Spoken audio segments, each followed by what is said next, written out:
What if the things you were taught would save your soul, and then the very thing that fractures your identity, silence your instincts, and trains you to distrust yourself? Today, we're talking about spiritual control, religious trauma, and what it really costs to leave a high control belief system. I'm your host, Edna White, and this is Unchurched, part of Keeping It Real on Purpose. Today, we're going to have a candid conversation with Daniel John Carey. I got it right? And examine the history and the inner mechanics of the Church of Jesus Christ of the Latter-day Saints. Am I saying that right? Is that correct? Mm-hmm. Yep.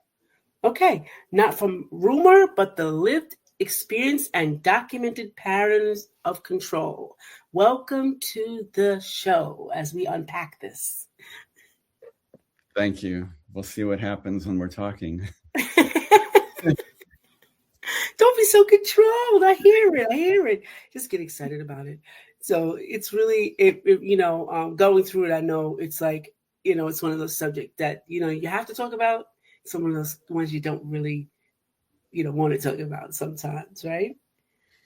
Yeah, I'm talking about it because I wouldn't want anybody to go through what I went through, because I was put through a lot of nonsense, and I was young and I didn't know a lot of things. The way I got into it is the first 4 years of my schooling, I went to Catholic school. And then for some reason, I didn't know why, but my family dropped away from the Catholic Church. Okay. It was never explained to me. Nothing was ever explained to me. I was in one of those families that really didn't communicate. And so then I went to public school, not knowing why we left the Catholic Church. I kept going every Sunday for a while, but I eventually stopped. And then I had a belief in God and Jesus and all that, but I didn't really know much about it. And I grew up in a household that had a lot of issues, a lot of problems, deep poverty and a lot of brutality and alcoholism. And we didn't get the help we needed. My parents definitely never got the help they needed. And that's a nice way to put it. Because we're here to talk about that. But I was completely unprepared for life. By the time I was, I got out of high school and I didn't know what to do. I didn't have any education really other than public school. Right. And I had to get away from the people I was born into, and badly I needed to get away from them because there were too many, anything that you don't want to hear about went on. And it was, so I got out and I moved to California. I grew up in Ohio. And then I didn't know what I was doing. I was just out of high school, and I ended up just working regular. I got a job as a dog groomer. I was leading a pretty wild life. And it just didn't seem like the life I wanted. And I was really a mess case, and a mess. You're typically around people who are a mess because they're about the only ones who will, because they're not dealing well with life. You don't know anything about life, uneducated. So I was around a lot of very troubling people. Yeah. And I didn't want to live like that. And I was afraid the phone would ring with like the last girl, the girl before that, or some other girl, you're a father. Yeah. I didn't want to live like that. And I didn't want to have the type of problems I saw the people around me having. Right. Well, I saw other people who seemed to have their life together. So I had to change my life. And I started meeting these girls who were very clean and nice and pleasant and pretty. And they were Mormon. And so that's how my introduction to the church. Gotcha. Yeah. And I didn't know then that back when the girls grow up, they're taught to get boys to join the church and get boys to go on missions and get boys because the church really likes, as many members as possible. Mm-hmm. Yes, absolutely. Yeah. And then, so I ended up joining the church. And then the indoctrination starts. And I didn't know much of anything. The internet wasn't around back then. I couldn't research it. And so I trusted everything I was told. And all that I was told about the church is what I was told from the church. I never read or looked at anything about the Mormon Church from any other source. Learning about the church from the church.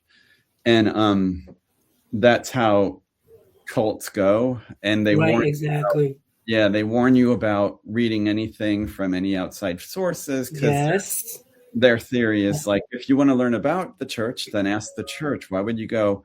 If you wanted to learn about car mechanics, why would you go and ask a fisherman? You would go to a car mechanic. So if you want to learn about the Mormon Church, you go to the Mormon Church. So I was reading all these Mormon church books written by church leaders, and I was reading the Book of Mormon, and I thought that I finally found my place, and this was safe, and I was around alcoholics, and I wasn't around drug addicts, and I wasn't around people who were guilty of things that they went to prison for. A lot of the people I knew in my young adult life did go to prison, and some of them are dead, and they led really horrible lives, and I got out of that. Wow. So then I was going to school in college. Let me turn this off. But I was driving limousines, and I was working at a gym, and I was doing all sorts of jobs, and I was going to college, and I got an apartment on the beach. And then the church teaches you that every young man must serve a mission. So, and I wanted to get married, and the girls were pressuring me, you got it with a Mormon girl and you're a young guy. And they're like, have you gone on a mission? Why don't you go on a mission? You should go on a mission. And all these girls were telling me to go on a mission, and I wanted to do the right thing. And I wanted to, it was like 2 years of your life that you had to give up. But I wanted to go get married. I wanted to have a nice life. I wanted, and the only thing I was learning at that time, I had basically disconnected from any friends who weren't Mormon. Everybody around me was Mormon. I would go to church for 3 hours on Sunday. I would go to church events, and I was going to this Institute of Religion that was across the street from the college I was attending. And I was all about Mormon. Oh, yeah. It sounds about right. Yeah, go ahead. The interesting thing was, back then, the only thing I knew when I joined the church about the church leader, who was Spencer Kimball, is I saw like this grainy video of him giving a talk, and I thought he was black. So I had no idea about the church's history with African Americans or anything about that at all. And it took a few months, and I mentioned to some girls about I heard something, and there were some black people at church, so I never really thought about it. And then I made some comment about Spencer W. Kimball, being a black man, and everybody was like, what? What? I'm like, what? Isn't he? I thought he was. Right, because you never saw him. Right. Yeah. And they're like, no, he's not. And I didn't understand their response. I didn't realize it would be offensive to them, I guess. And for a long time, the church didn't allow black men to hold the priesthood until the 1970s or something. And then they started allowing black men to, but if you research it, it's more about government laws and stuff. And that's, but they said it was a revelation from God. Black men could now join the priesthood. And so, there's a whole history of that. But so I was starting to learn stuff as I was going into the church. And then I decided to go on a mission so I dropped out of college. I dropped out of my apartment. I dropped my job. I dropped everything. I was leading the life I should have been living, going to school, working, living on the beach. That's part of my requirement for life. No, but so then to go on a mission, you have to go through the temple. The temple is a separate building from the chapel. And to go to the temple, it's all secret what goes on in the temple. They don't tell you anything about that goes on in the temple. Okay. I only knew about very little. And I was told it's the most sacred place on earth inside the temple. And so you have to go get your bishop interview. The local bishop of your chapel interviews you 10 questions and stuff, and then gives you a temple recommend that allows you to get into the temple. And you have to go through the temple ceremony before you go on a mission. Wow. So I don't know anything about what's going to go on, because I have asked members and they wouldn't tell me. And they're like, it's not secret, it's just sacred. And so the Wow. first thing, have you ever heard about what goes on in the Mormon temple? No. Have you?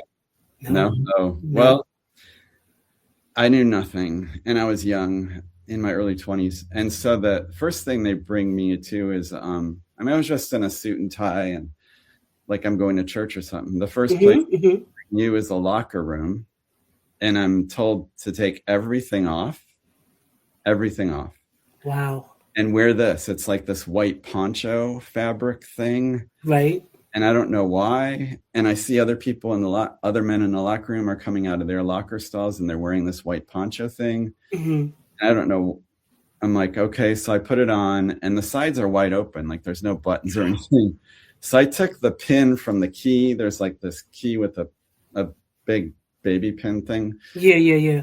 And I pulled the sides to the front and I fastened it shut. And then they assigned me an escort, this guy who I really didn't know. And they bring you they're like, oh no, you can't. You have to have that open. And I'm like nervous and I'm uncomfortable. So right. take that off. They bring me to this one tent room. It's this room with cloth walls. And you also have to before you go to the temple, there's a store behind the temple where you buy your underwear. There's Mormon underwear, which is separate from normal underwear. It's just longer shorts down to your knees and a regular t-shirt, but there's these symbols sewn into them. So you bring those to this room with you. And it's the first time I even was learning about them. And then there were two men, one like touched different parts of me with water to bless me. It's called the washing, even though they're just like touching your shoulder, your head. I think, I don't know. They touched different parts. They touched my belly and then I think my legs or something. And then there was somebody who popped his head into the room and they needed help at another room because I guess somebody fell or I don't know what was going on. So that guy who just did the water washing thing left. Right. And I was left with this old man who I didn't know these people. So he started whispering these prayers, but I don't know what he's saying. He's really close to me. He's facing me and I don't know.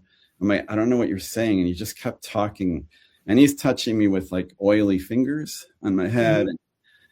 And then his hand went there.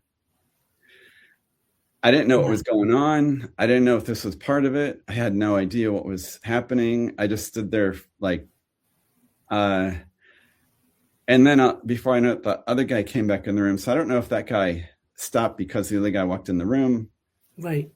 I didn't know but his oily hand. What was going on? Yeah. Wow. Yeah. And then they have you put your sacred underwear on. They held the bottoms open for me to step into, which was awkward. Like I'm in my early 20s. I don't ever have anybody assist me getting. Right. So I kind of like got those on and I'm wearing this poncho thing. Then you got to take the poncho thing off. I put the t-shirt on and then this man starts trying to tuck my shirt in. And I'm kind of like elbowing him like, I got it. I'm good. I got it. But he was very insistent. He put his hands places he shouldn't have. Then you go back to the locker room and you put on all your white clothes, white pants, white jacket, or white shirt, white tie, white shoes. And you go to this other room and there's all these pews and they show you like this film of like Adam and Eve and the world be created. And they stop at once in a while. They give you instructions and there's things they tell you, these different handshakes they show you to get into heaven. And this is all new to me. I don't know what's going on. Everybody's dressed in white. There's men and women, men on one side, women on the other. And there's clearly other people like me who don't know what's going on, young people, and they're with somebody. And there's a part of it where they have you commit everything about your life to God and building up the kingdom of heaven on earth. And then you promise by using your thumb and as this fits a knife, and you promise that you will keep these things safe and sacred, or else you give your life to be taken. Wow. And you also make motions to slit your belly and remove your heart. And I'm looking at everybody else is doing it. I'm doing it. And then there's the handshakes, and then they take you to this curtain wall. and you're dressed in all this other stuff. You put a robe, this white robe on, and you have this white hat on, and it ties to a string to the thing on your shoulder. They bring you to this white curtain wall, and a hand comes through, and you're supposed to show this person the handshakes that you just learned. There's somebody standing next to you to remind you what to do. And that person on the other side of the wall, like, puts their hand on your shoulder and brings you in, and they're like whispering stuff in your ear and asking you the names of the handshakes. And I didn't remember, and the guy keeps telling me what the handshakes are. And then eventually they also give you a new name at that time. Mine was Jared. And that's the name you're supposed to have in heaven. And then they bring you through the curtains to this big room, which is a big, like, living room. Everything's white. There's chandeliers. It looks very expensive, but it's just like Nancy Reagan style or something. It's just not like, this is supposed to represent heaven, but it's this very, very, very large room, and all the other people are coming in, and they're all dressed in white with their white robes, and they're this like green apron thing that represents the fig leaves of Adam and Eve. And that's going through the temple ritual. And but also, because of the way they do it, well, you promise never to reveal anything that goes on in the temple, or else God will be displeased and you're giving up your life. You're threatened with death. Right. Already early. So then a couple of days later, I was in the MTC Missionary Training Center in Utah, baffled by what I went through, unable to speak about it to anyone, or God would be mad at me and I'd die or whatever.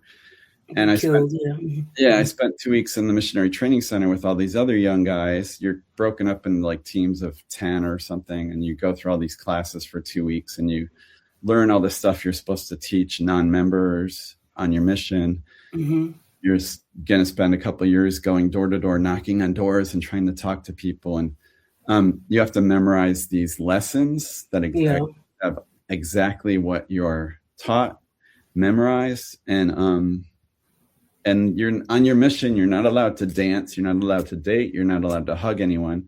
You're not allowed to listen to music. You're not allowed to read anything that's not church related. You're not allowed to go swimming. You're not allowed to do anything other than work for the church all day long, every day, except for like several hours on Monday where you could like do your laundry and go grocery shopping. Wow. And you're not paid. You're not paid. Wow. At what point, let me ask you, from this scenario, what point does religion cross the line to from that spiritual guidance into psychological control? I know, I was feeling it, but I felt like I couldn't talk to anybody, and I didn't know anybody else other than Mormons, and I was surrounded by Mormons, and I'm on my mission, and I'm with a missionary companion 24 hours a day. You're with someone. You sleep in the same bedroom, separate beds, but it's another young guy who you're assigned to be with 24 hours a day. He's already gone through this already. Yeah, he's also on a mission, and you're only allowed to dress in white shirts, ties, and dark colored pants, suit pants, or a suit. And so you're working every day, all day long, just trying to talk to people about the church. And the only thing you're able to read is church books. The only thing music you can listen to is like the Mormon Temple choir, tabernacle choir. You're not allowed to do anything else. You're not allowed to go on a vacation or go hang out with friends or make friends, or so you're really, it's 24 hours a day. And it got to I had so many questions, and I would ask my companions, and they grew up in the church, so they would answer some of them. Sometimes I would ask the mission president who was over our region. I was in New England, Vermont, Massachusetts, Connecticut. I had a lot of questions, and sometimes he would just say, you have to have faith, and there's things you're going to learn in heaven that you're not going to learn on earth, and like say stuff like that just to like dismiss my concerns. Well, at that point, did you realize that there was a heaven? I always believed in heaven since I was little because I went to Catholic church. Okay. And so, but this concept of their heaven seemed completely different. Theirs was, they say they had the true teachings of Jesus. And the church was started by this guy in the early 1820s. His name was Joseph Smith. Right.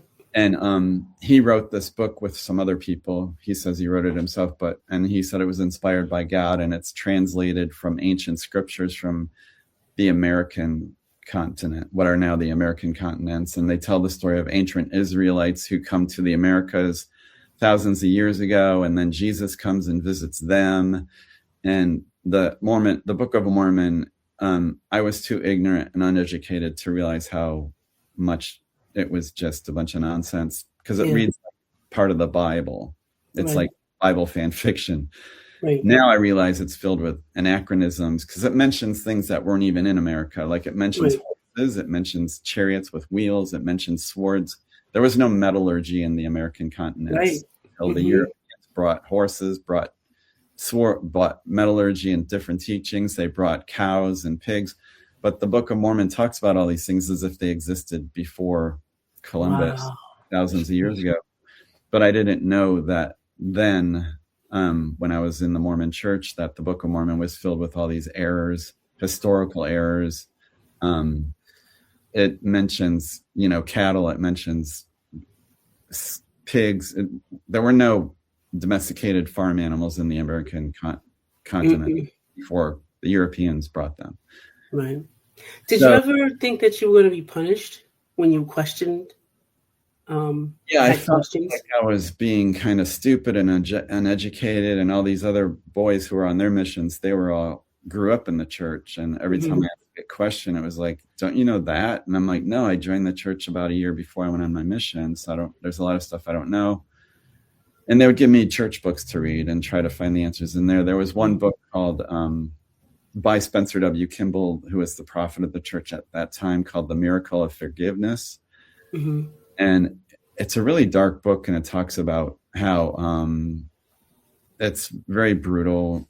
I mean, it talks about how like homosexuality is next to murder. It talks about all this stuff, and the book literally has driven people to commit suicide. I don't know if you say that word out loud on yours, but to end their lives. And there was, especially in the 80s, 70s, 80s, there was a lot of young people committing suicide, or ending their lives, because they felt so guilty about their life or what they were or whatever. So I felt, when I was on my mission, there was a point where I just wanted to leave, but I didn't have anywhere to go, because I had disconnected from the family who I was born into. I didn't know any of them. I didn't have any friends who weren't Mormon. I didn't have any money. I had given up my apartment. I didn't have a job. I didn't have anything. And so I was stuck, and I thought maybe I should just have more faith and like dive into reading the scriptures more and just be the best. Did you know what faith? But when he said that to you, did you know what faith was at that point? I just felt that at that time it was to trust them and trust the church and trust. Okay, gotcha. Okay. Believe in the church leaders and what they're telling you, and that they are local leaders would testify, like, the church is true. The church leaders are the leaders of God, God's church on earth. And we're part of that, and we're here to convert others into the church and bring them salvation. Okay. Yeah. Wow. So during this time, what happened to your identity? Like, during this time, with what you were going through, how was your identity ever challenged?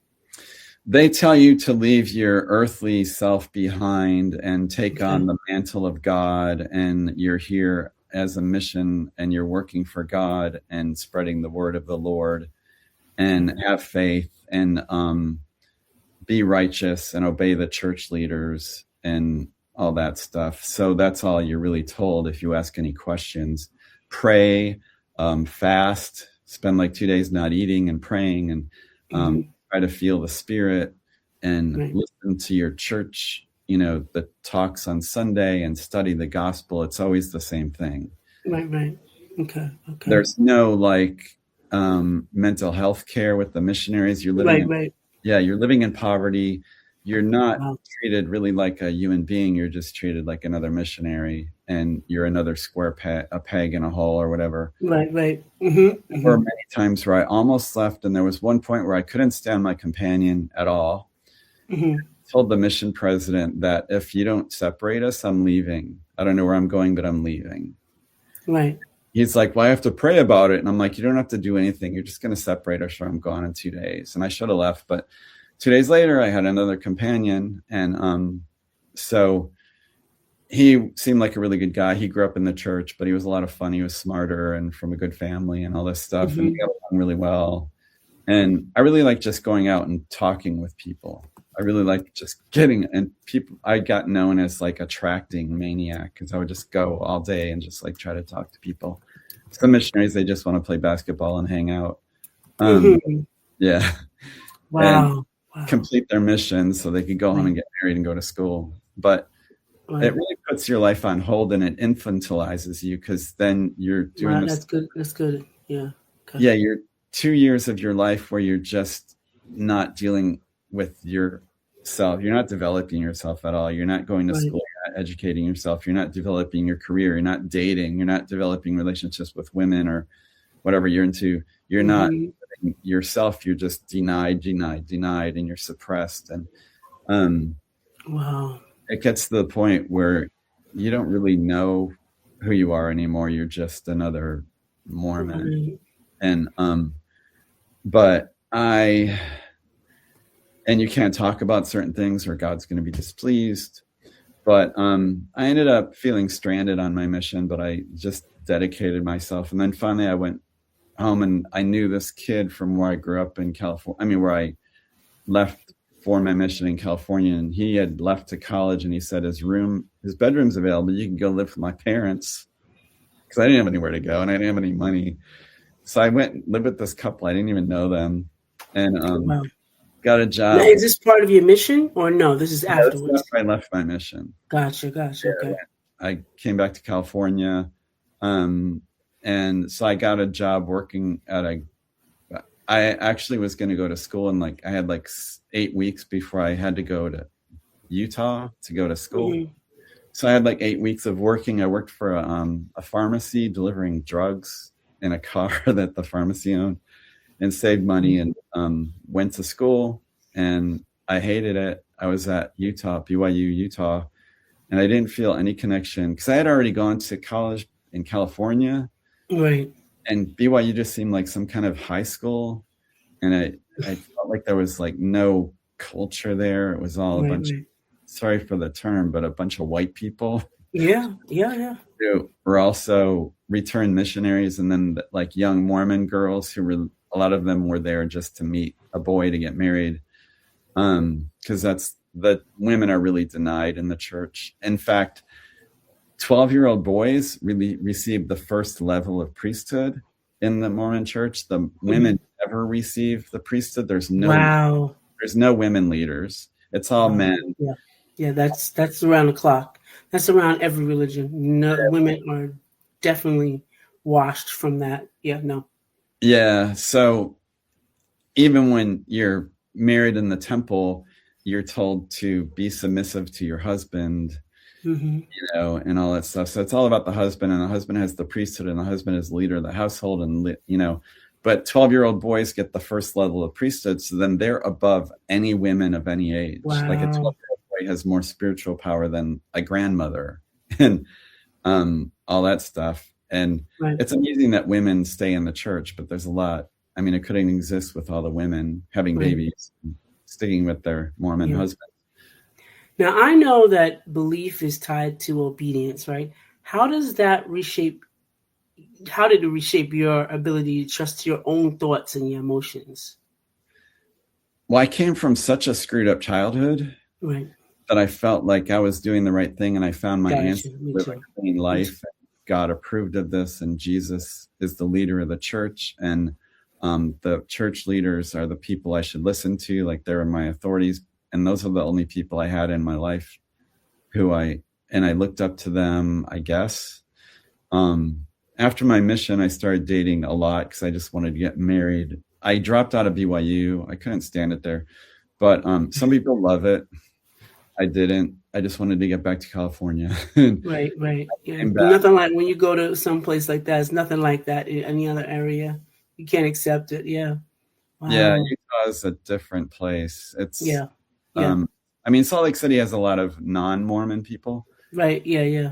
But if like you're in another town and you go to get your car fixed and you're not a member, the other people, they know the mechanic, so their car's going to go first. Right. Little things like that play into being a Mormon in Utah or being a non-Mormon in Utah. But I came back and I ended up homeless and got pneumonia. Wow. And these people let me live in their RV, these Mormon people who are really nice. They let me, but there was no bathroom. I had to go find like, in the middle of the night, go find a tree. Wow. In the backyard of the house with a hose. Mm-hmm. So let's go back to your teachings and all the practices you had before in the Mormon Church, getting ready to do those 2 years.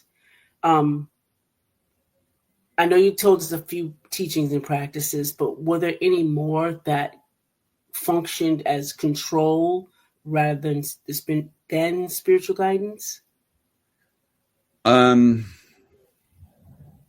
As far there's you just have to wear the garment, the underwear every day, all day, unless you're working out or swimming. But we weren't allowed to swim. We were allowed to play like, basketball on Monday or whatever. I couldn't play basketball. I found out on my mission that I had kidney disease.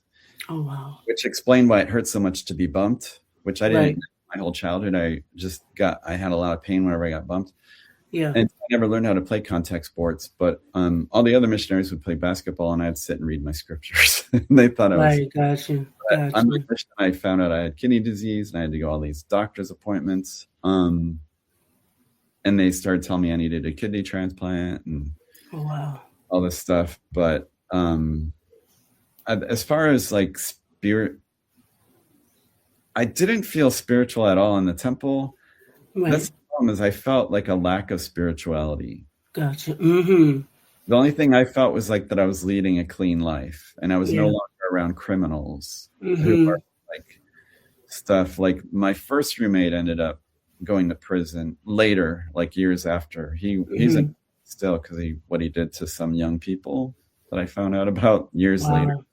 I had no contact with him once I was no longer his roommate when I was 19. And then my second roommate was such a bad person. He ended up killing someone years later. Wow. And ended up being shot by a police officer after he murdered someone. Wow. So those are the type of people I was around when I was on my mission. I was glad to be around people who weren't drunk. They weren't hitting me. They were challenging me, screaming at me, throwing things at me. There was no fear of like someone having a gun. So I felt safe. Maybe that's what mainly I liked about it. Yeah. And I was just trying to put all the puzzle pieces together, trying to study the church history, but I was learning it from the church. Right. After I left the church, like only a few years ago when I started researching, like what did I go through when I was in my 20s? And I started researching the church history a few years ago. And I found out all sorts of stuff I found out about Joseph Smith, who started the church, had like 30-something wives, including teenage girls. Wow. He would get teenage girls to marry him, and he's like 35 years old or whatever. Mm-hmm. He even would like meet men and send them on missions to Europe, and then he would marry their wives. While they were gone. Yeah, and this one guy, his wife died, and he had several children. And Joseph sent him on a mission and told the guy he would take care of his children. So he took the two pretty girls, had the two pretty girls move in with him, and then sent the other children to someone else. And then ended up one of those people ended up marrying one of those girls. You okay? Your sound is off. Yeah, I'm good. That's why I turned it off so I don't cough and sound. But I was listening to you. Yeah, I'm good. Wow. This is really good information, audience. I hope that you're getting some good teachings and experience from our guest today. One question about, we're going to get to the leaving the church and how that happened. But why does leaving the church often trigger fear, guilt, or sense of danger? Well, you're told that, if you leave the church, you're going to lose everything. Okay. You're going to lose everything. And God will be displeased, and you won't have guidance, and you'll be with the sinners, and you'll never make it to the highest level of heaven. You're supposed to pay 10% of your income for your entire life to the church. Yes. Because sounds so familiar. Yeah, or else you're sinning, and you're not going to get your temple recommend if you don't pay your tithing. So you can't go to a wedding of your family members or whoever gets married in the temple. Yeah. And you can't, if you leave the church, you're going to be denied blessings from heaven. By that time, I knew nothing but the church. I mean, I had I worked at corporate jobs, and I ended up starting a parenting magazine in LA when I was going to college, and ended up selling that. But I was doing all sorts of stuff. I was getting into the newspaper industry and publishing industry, and going to college at the same time, because I never got scholarships or anything. So I was working my way through college after I went on my mission, and but I was dating only Mormon girls. I would always turn down. I had the opportunity to date other girls, and I never did. I wish I would have. But I ended up finding someone I wanted to get married to after a few years. And then she started drinking. So that wasn't going to work. And that ended up really nasty. But and this is a Mormon girl. Yeah, she grew up Mormon. Yep. And her coworkers got her to drink one night. She went out with her coworkers, and that set her off. And so that ended. Yeah, because you don't really get to experience life when you're in these cults as it is. You don't really get to experience, maybe drinking and saying, I don't like it, Then when you're thrown into it, it's like, oh, you do it too much. Because I know I did that. I did the same thing. I was like, everything was full on. Like, it was just full on everything, Yeah. I was pretty wild before I joined the church, and I did stuff like I worked on movies and TV shows as an extra, and I had braces, and I would always be booked on these movies and TV shows as a teenager. And I also was a butler for Peggy Lee, the singer. And I made her food and lived in her mansion in Bel Air for a while, and all this stuff. And I had always had to deal with Frank Sinatra and all these different people. Tony Bennett was really nice. And also Pearl Bailey, I loved her. She was really nice. So I had this whole experience of living before I joined the church, and then I'm on my mission with all these boys who grew up in the church, and their mommy did their laundry, and their mommy made them their food, and they didn't know how to make food. And I had these missionary companions, and I would just start making food. I didn't even think about it, that there was anything. Anyway, oh no, wow, you can cook. And they would write home that their mission companion used to be a private chef. And I was making simple stuff like sauteing vegetables and whatever. Right. They were used to eating whatever, I don't know, fast food.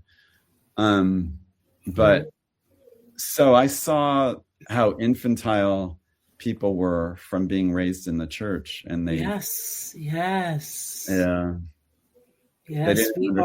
very infantile. So how did you leave? How did you end up leaving? There were all sorts of things. Like my girlfriend, who I got engaged to, she started drinking, and I still stuck in the church, and I ended up I burned out on going. There's singles wards where it's everybody's single, and they're in their 20s and early 30s. And I got tired of that. I just started going to a family ward where it's married people and children and people of all ages, and there's some single people and stuff. And I was getting older. I was in my older 20s. And then I ended up in the bishopric, which there's the bishop of the chapel, and then he has two counselors, and I was one of those, in a married ward. And I started learning a lot of stuff about the board members and their private life, because they tell everything to the bishop, and then the bishop asks us, his counselors, about what he should do about this. And he also talks to the stake president and I started realizing who I'm sitting next to in church. And it just started giving me the creeps with some of the things I started learning. There was a man who had, there was this, not young man, but this man who was in his 40s, and he had done stuff to his children. And I was like, I can't stand some of these people. Right. I had a lot of questions and never got answers for like, and I didn't feel spiritual going to church. And I was having all sorts of health problems with my kidneys. Mm-hmm. And there was a point where I died, the doctor said, in the hospital after I had kidney surgery one time when I was, And then that was interesting. The nurse saw my eyes move. The nurse who came in the room to prep my body for the morgue, there was this guy coming up with a thing to put my corpse on and take me to the refrigerator. Wow. But she saw my eyes move. And so I wasn't dead, apparently. But I was minutes away from being shoved into a refrigerator. Wow. Did your family know that you had they had you prepared to die? I hadn't had any contact with those people in 10 years or more, like that. And I didn't tell my girlfriend. Wow. Oh, a thing that happened was when I found out I had kidney problems when I was 24, in college, I got involved with this girl whose mom was like, you're not marrying someone with kidney disease who's being told he needs a kidney transplant, and you're not a young widow. You're not going to be. And her mother got between us and made sure that her daughter did not get involved with me. And so I felt this thing of like, I could never tell anyone about my kidney disease. And because I thought I was going to die. The doctors were telling me I was going to die if I didn't have a kidney transplant or go on to dialysis. And I kept refusing that. And so by the time I was later in my 20s, I started having bad health problems, and I ended up having kidney surgery, and then supposedly they said I died. And then, so there are all sorts of things going on. And so I went, there's these things, you could get a blessing, like men in the church could put their hands and pray over you. First they put a dot of oil on your head, and then they pray over you, and it's called a blessing, and it's supposed to help you. So I went, and I had a problem because I had blessings and nothing was getting better. So I went and I to speak with, and I ended up talking to the LA Temple president, who I knew someone who knew him, and she said, he's a very spiritual guy. You should talk to him. And I was at a loss because I thought I was going to die, and I didn't care about a lot of things anymore because I was going to die anyway. And my girlfriend, started drinking, and that fell apart. And I was in this ward, and I'm sitting next to people I can't stand. And I asked the temple president, can I just get a blessing to fix my health problems? And he told me, like, if blessings work, then there wouldn't be any hospitals in Utah. He said that blessings are really only to give you hope and a good feeling. Wow. So I was like, wow, that even he doesn't believe it. I don't, I'm not doing this, and I'm having problems with, and I started finding out more and more. And I had a really good friend who was Black who was in the church, and then he stopped going. And I started learning more about the church history with Black people and dark-skinned people. This is interesting. The church is now spreading into Africa. They're focusing on Africa, and they removed part of the Book of Mormon that the Book of Mormon they're distributing in Africa is different than the Book of Mormon we have here because they took out racist parts of it. There's a part of the Book of Mormon that talks about white and delightful, or some type of term like that, and that the Black people and other darker skinned people were cursed by God for sinning. And it's a really racist church when you look into it. And there was just Brigham Young, the second president of the church, who the Brigham Young University is named after. He was extremely racist. I didn't understand that until a few years ago. I looked up things he said, and he was all for slavery, continuing slavery. And at that point, Utah wasn't even part of the United States. Right. But to become the first governor of Utah and bring Utah into the United States, they had to give up slavery. And that's why the church got away from slavery. Like Joseph Smith I think he was sealed to one of his slaves. Wow.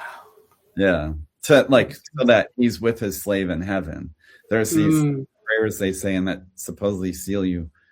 But when I left the church, I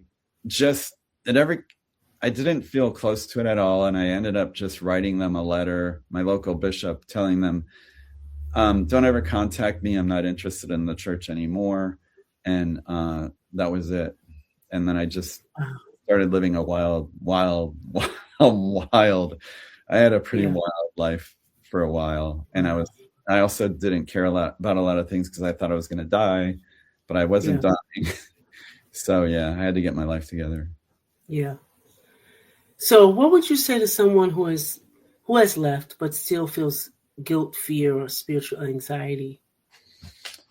I would tell them to research the history of the church, research the history of the Book of Mormon, and realize that the Book of Mormon is fiction. It has nothing to do with anything. Research the history of the Mormon temple practices, which Joseph Smith stole from the Mason temple ceremony. He rewrote it. Good information. Yeah, he rewrote it to make it into the Mormon church ceremony. He claimed that the Masons preserved some form of the temple ceremony throughout the centuries, that they were the original builders of the temple, and they, over the years, became perverted, and then Joseph Smith restored it to the original temple ceremony. And then research, there's a book called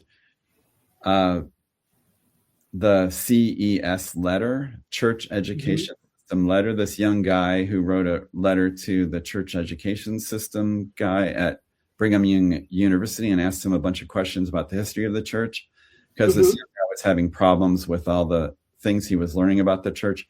So he wrote this thing called the CES letter, and you could buy the book online, read that. Look up Mormon Stories podcast, look up Mormonish podcast, look up Mormon Discussions podcast, look up Alyssa Grenfell. She has a podcast, and she used to be Mormon, and she went on a mission and everything. She exposes a lot of things about the church. And yeah, learn. Don't just trust in what the church tells you, because the church is only interested in keeping you in because they like that money, and they also are worth over $300 billion. Wow. Did you know that? No. Yeah. The church is worth way over $300 billion. They own land. They own. Yes. You know what? Yes. Farms. Thinking about it now. Yeah. I think all churches are businesses. I really do. Because if you get a tax ID number, you're business. Yeah. They've invested their money in international stocks and gold. They own oil fields. They own. But why do they remain so poor? I know, and we're working in poverty on our missions. Yeah, on your mission. Multi-billion-dollar church, right? Recruiting new members for the church so that those new members then pay 10% of their income. The church actually supposedly has more employees to deal with running the businesses, because they own warehouses on different continents. Right, yeah. They lease those out to other companies. They own timberland. They own farmland. They sell the farm produce and farm meat and stuff into the food system that goes to prisons and schools, supermarkets and restaurants. They have their underwear factory, which is the only place you can buy your garments if you're a Mormon who goes to the temple. And you're supposed to wear garments for the rest of your life, so you got to buy, several pair every year, I guess. Wow. But they have a lot of money. Wow. Yeah. Wow, that's crazy. So, you after all of this, even you went back and you were on the wild side for a little while. What did you start to do to start to rebuild your identity? Art, music. Being around a lot of artists. I ended up starting, because I was already in the publishing. I had started and sold a small magazine. I ended up working for some news weeklies. I ended up joining the Publishers Marketing Association, they changed their name now, but it's a group of publishers and authors from all over the world, book designers, book editors, book printing companies. So I learned a lot I was really into publishing. I ended up helping people write books.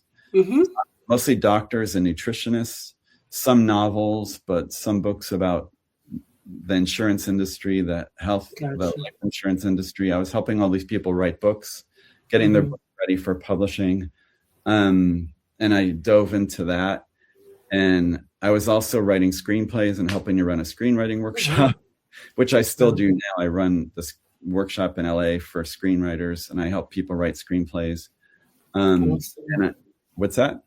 I said, awesome. That's awesome. Yeah, And I wrote a bunch of books. One's called Dream Your World. Another one's called Dream Another Dream. The Dream Another Dream one's a lot about. Yeah, I just got them the other day, and I started reading them in the bed yesterday, so last night. So I was like, "Oh, this is really good. These are things I want to know." I said, "Just got them the other day." Dream Another Dream is more about like recovering from child abuse, and I have a lot of issues, and I still have nightmares from that. Dream Your World is sort of an extension of that book, but more about any kind of life. Then I wrote the book about kidney health. I never did have a kidney transplant. My book about kidney and health. Yeah, I have that one. I'm so excited to read that. I am. I am so excited to read that. And I wrote, I wrote several books, and then, I started just living my life. I ended up working in the film and TV industry, which I still do. I ended up working for a studio, one of the major studios, in their offices, and I'm in their script department for a while, and as an assistant to the studio president, and while also helping people write books on the side. And there's dozens and dozens of books that have. So what is it that you think from your experience that would actually help people reclaim themselves? Go toward your strengths. Okay. Which might be, it's up to you, you know, what feels good to you. What are you into? What helps you feel alive? I think everyone should connect to nature in some way, even if it's just hiking, kayaking, biking, go out, exercise, do sports, join a sports team, do art if you're an artist, learn how to play an instrument, read books, go to the library. That's one thing I started doing is I started going to the library once I got one of my favorite places to go.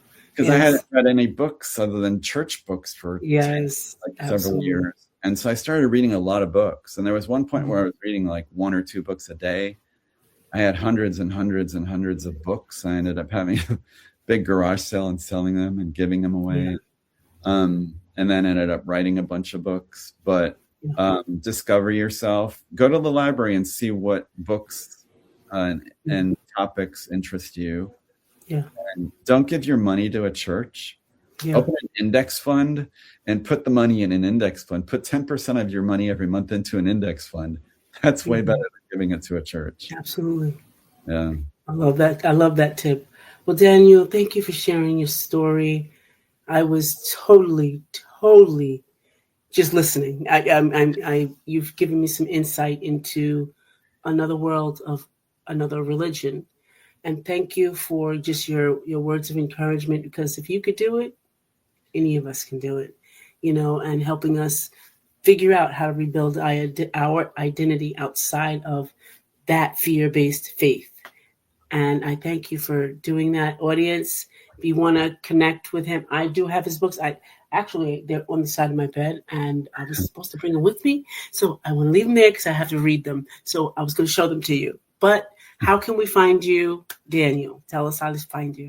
Right now, I'm on Twitter, but it's only for screenwriting. And I have a screenwriting tribe page on Facebook where it's all about screenwriting. And then I have the books, Dream Your World and Dream Another Dream, and some other books on Amazon. Okay, awesome. All right. So thank you so much for being here. The story was truly, truly personal, but it was a great experience. And I learned so much. Thank you so much. I know my audience did. So thank you so much for having this conversation with us. And if this conversation resonated with you, this isn't simply about tearing down the faith, but it's about telling the truth so people can finally breathe. This is Edna White, your host and my esteemed guest. And we're going to say goodbye for now. Thank you.